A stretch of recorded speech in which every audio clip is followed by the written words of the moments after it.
কার্যক্রম বাংলাদেশ বেতার রাজশাহী। এখন শুনবেন স্থানীয় সংবাদ। আসসালামু আলাইকুম। বাংলাদেশ বেতার রাজশাহী স্থানীয় সংবাদ পড়ছি শর্মিষ্ঠা দাস। রাজশাহী বিশ্ববিদ্যালয় কেন্দ্রীয় ছাত্র সংসদ নির্বাচনে মনোনয়নপত্র যাচাই বাছাই শেষে আজ প্রার্থীদের প্রাথমিক তালিকা প্রকাশ করা হবে। রাকসুতে 23টি পদের বিপরীতে মোট 322টি মনোনয়নপত্র জমা পড়েছে। অন্যদিকে হল সংসদে 15টি পদে 17টি আবাসিক হলে 603টি মনোনয়নপত্র জমা পড়েছে এবং সিনেটে ছাত্র প্রতিনিধির 5টি পদের বিপরীতে মনোনয়নপত্র জমা দিয়েছেন 62 জন। আগামী 14 সেপ্টেম্বর প্রার্থীদের চূড়ান্ত তালিকা প্রকাশ এবং 25 সেপ্টেম্বর ভোট গ্রহণ অনুষ্ঠিত হবে। ছাত্রদল, ছাত্র শিবির সহ বাম দলগুলো পৃথক প্যানেল ঘোষণা করেছেন। কেন্দ্রীয় ছাত্র সংসদ নির্বাচনে ভিপি পদে 20 জন, জিএস পদে 15 জন এবং এজিএস পদে 16 জন মনোনয়নপত্র দাখিল করেছেন। নির্বাচন কমিশন বলেছেন, রাকসু নির্বাচন সুষ্ঠু করতে প্রয়োজনে নতুন করে নীতিমালা আরোপ করা হবে। এদিকে রাজশাহী বিশ্ববিদ্যালয় কেন্দ্রীয় ছাত্র সংসদ রাকসু নির্বাচনে বৈষম্য বিরোধী সাবেক সমন্বয়কদের নিয়ে গঠিত আধিপত্য বিরোধী ঐক্য প্যানেলের প্রার্থীদের নাম ঘোষণা করা হয়েছে। আজ দুপুরে রাকসু ভবনের সামনে আয়োজিত এক সংবাদ সম্মেলনে প্রার্থিতা ঘোষণা করা হয়। এই প্যানেলের ভিপি পদে মেহেদী সজীব, জিএস হিসেবে সালাউদ্দিন আম্মার এবং এজিএস পদে আকিল বিন তালেবের নাম ঘোষণা করা হয়।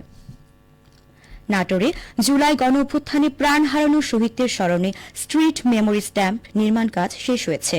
5 শহীদদের প্রাণ হারানো স্থানটিতে স্থানীয় সরকার প্রকৌশল বিভাগের কারিগরি সহায়তায় স্মৃতিফলক নির্মাণ কাজ বাস্তবায়ন করেছে জেলা পরিষদ। জুলাই গণ অভ্যুত্থানে নাটোর জেলার 8 জন শহীদ হয়েছেন। শহীদদের মধ্যে 2 জন ঢাকাতে এবং 1 জন গাজীপুরে শহীদ হন।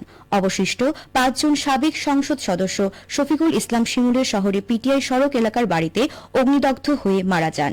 অগ্নিদগ্ধ হয়ে প্রাণ হারানো স্থানটির কাছে আইসিটি ট্রেনিং অ্যান্ড ইনকিউবেশন সেন্টারের সীমানা প্রাচীরের সাথে 5টি স্ট্রিট মেমোরি স্ট্যাম্প নির্মাণ করা হয়েছে। প্রত্যেক স্মৃতিফলকের কালো জমিনে শহীদদের সংক্ষিপ্ত পরিচিতি খোদাই করা আছে। রাজশাহী মেট্রোপলিটন পুলিশের থানা ও ডিবি পুলিশের অভিযানে বিভিন্ন অপরাধের অভিযোগে মোট 15 জনকে আটক করা হয়েছে। মহানগরীর বিভিন্ন স্থানে অভিযান চালিয়ে ওয়ারেন্টভুক্ত 4 জন, মাদক মামলায় 2 জন ও অন্যান্য মামলায় 9 জনকে গ্রেফতার করেছেন রাজশাহী মেট্রোপলিটন পুলিশ। গ্রেফতারকৃত আসামিদের বিরুদ্ধে আইনগত ব্যবস্থা গ্রহণ করা হয়েছে। দেশের বৃহত্তম বিল চলন বিল নাটোর, পাবনা ও সিরাজগঞ্জ জেলার 9টি উপজেলায় মাছ উৎপাদন উল্লেখযোগ্যভাবে বৃদ্ধি পাচ্ছে। মৎস্য সম্পদ রক্ষায় গৃহীত কার্যকর পদক্ষেপ এবং এই মৌসুমে অতিবৃষ্টির কারণে প্লাবনভূমির স্থায়িত্ব বেড়ে যাওয়ায় এই বছর উৎপাদন প্রায় 10% বৃদ্ধি পাবে বলে আশা করা হচ্ছে।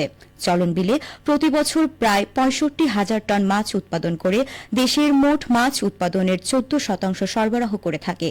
এর মধ্যে নাটোরের সিংড়া উপজেলা চলন বিল এলাকা থেকে 8,000 টন মাছ পাওয়া যায়। চাঁপাইনবাবগঞ্জের ভোলাহাটে বিনামূল্যে মাসকালাই বীজ ও রাসায়নিক সার বিতরণ করা হয়েছে। গতকাল কৃষি সম্প্রসারণ অধিদপ্তরের পক্ষ থেকে উপজেলা কৃষি অফিসের সামনে 4 ইউনিয়নের মোট 500 কৃষকের 50 জন কৃষকের মাঝে প্রতি 5 কেজি মাসকলাই বীজ, 10 কেজি ডিএপি ও 5 কেজি এমওপি রাসায়নিক সার বিতরণ করা হয়।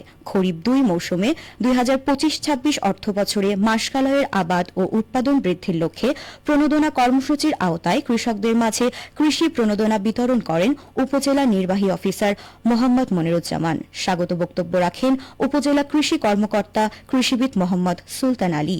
এ সময় তিনি কৃষির উপর বিভিন্ন দিক নির্দেশনামূলক বক্তব্য দেন। সিরাজগঞ্জের কাজীপুরও লক্ষ্যমাত্রা ছাড়িয়েছে আমন ধান আবাদ।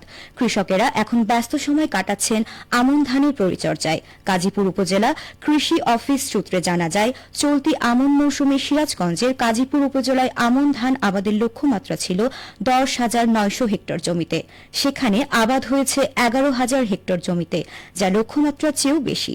এবার ভালো ফলনের আশায় কৃষকেরা স্থানীয় জাতের পাশাপাশি উচ্চ ফলনশীল ও হাইব্রিড জাতের আমন ধান চাষ করেছেন। জমিতে আগাছা পরিষ্কার, সার দেওয়া হচ্ছে কৃষি অফিসের পরামর্শ অনুযায়ী। কাজীপুর উপজেলা কৃষি কর্মকর্তা কৃষিবিদ শরীফুল ইসলাম বলেন, আমন আবাদ বাড়াতে কৃষকদের নানাভাবে পরামর্শ দেওয়া হয়েছে।